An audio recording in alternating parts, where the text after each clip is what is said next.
Good afternoon. I'm Nadishani Pereira, co-convener of the March 12th movement. The upcoming presidential election is a significant, very important moment for the people of Sri Lanka. We are at a critical juncture.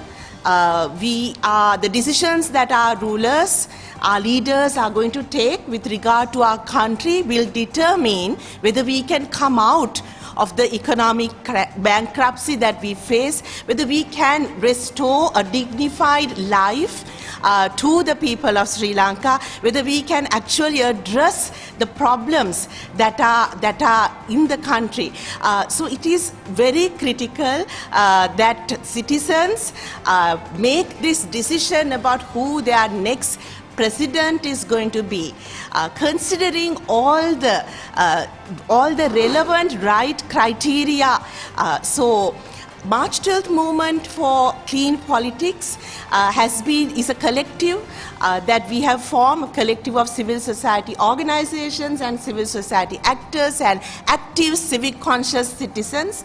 We have formed this with the intention of making a change in the political culture of Sri Lanka, making politics clean, so that when they choose their representative, public representatives, that they are civic conscious, that they look at the right criteria, they look at who cares for the people, who cares for the country, who upholds the principles of integrity, of transparency, of accountability, who has that ability to gather other people, other experts and address the burning issues of the country. We want people to look at those criteria instead of, who represents my race or my religion or who will give me a personal benefit. So we have been trying to have this, to promote this cultural change, also to promote integrity in politics and to create a change in the way politics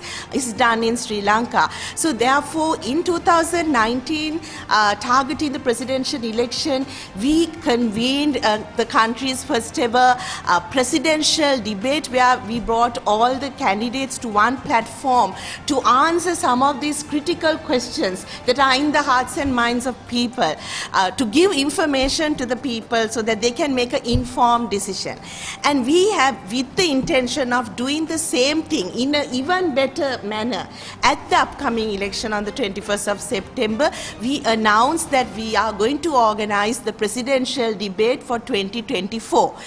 And we, with very pure intentions, simply for the benefit of the country, benefit of the people, we were taking this effort to give this platform so that these candidates who are asking for our vote, who are asking to come to the most powerful position in Sri Lanka, to be the leading public servant in the country, we wanted them to tell the people how they intend to turn around the country, how they intend to address the burning issues of the country, to answer the different problems that different groups of people are having that have been ignored sometimes continuously by the politicians in this country. So we wanted to create that platform, and so we came up with some criteria, and we invited 7 of the 39 candidates.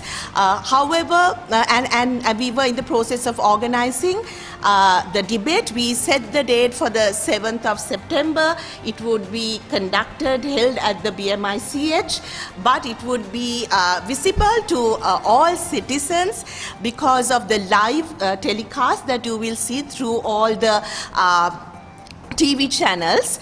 So this was the plan. But after we announced this, we saw that there was a lot of interest by those other candidates, other than the 7 that we invited. We know we have 39 this time handing over their nominations. A lot of interest and a lot of inquiries about why they also cannot be part of this presidential debate. So we have decided then, considering this demand and the interest that people may also have to hear from all the candidates, to actually extend this debate to have several rounds to accommodate all these candidates. So we, of course, we understand that practically, given approximately 2-hour time span, you cannot have a lot of people debating, then you cannot have a meaningful discussion.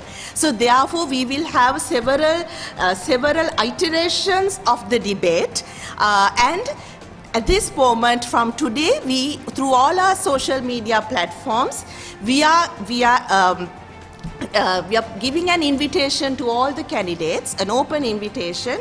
If you would like to take part in the presidential debate and address the nation, tell the people your vision, tell the people how you're addressing the critical needs of the country and where you want to take the country and how you would put this country in place and restore the dignity and integrity in politics. If you want to take the stage and tell the people, if you want to be part of the presidential debate, we are telling the candidates to send your expressions of interest to the email address we are giving, march12movement@gmail.com.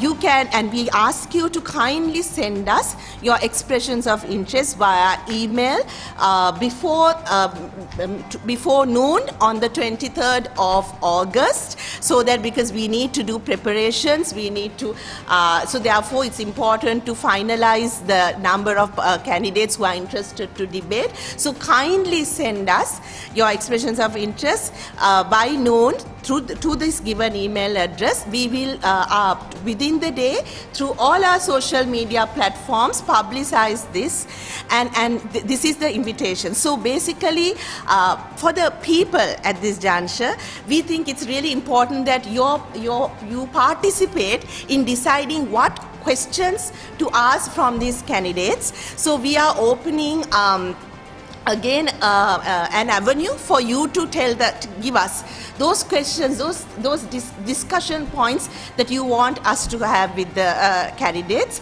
We are giving you an email address and a web link as well, Facebook. That is March 12th Movement Facebook page.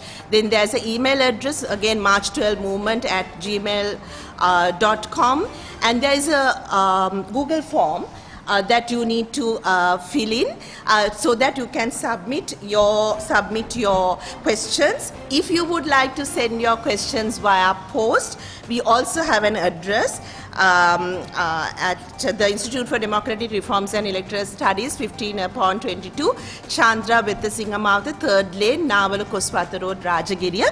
You can access all these details if you come to our Facebook pages today onwards. So we invite the people, we invite the young and old citizens to wake up, use this opportunity to pose those questions so that the presidential candidates who are asking for this enormous power, for this public trust to be entrusted to them, will actually be required to think and answer those important questions from all sectors that are important for the country. And we invite again the presidential candidates to, now that we have opened this to all of you, please use the opportunity and respond to us through this email address. Thank you.